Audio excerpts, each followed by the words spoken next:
The top is a risk, but it's the quickest way to find a new target.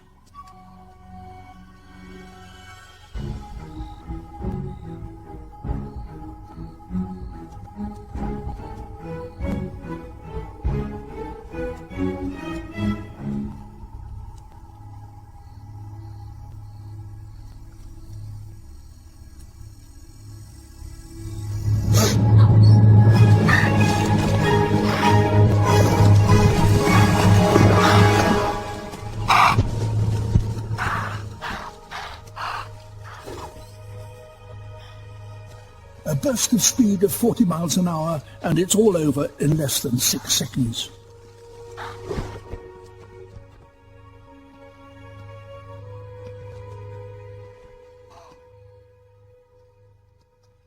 Except it isn't.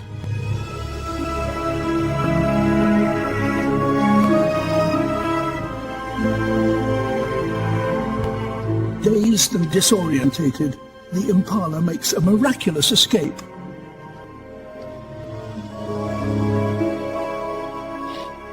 It's been the perfect stealth hunt, and she's nothing to show for it.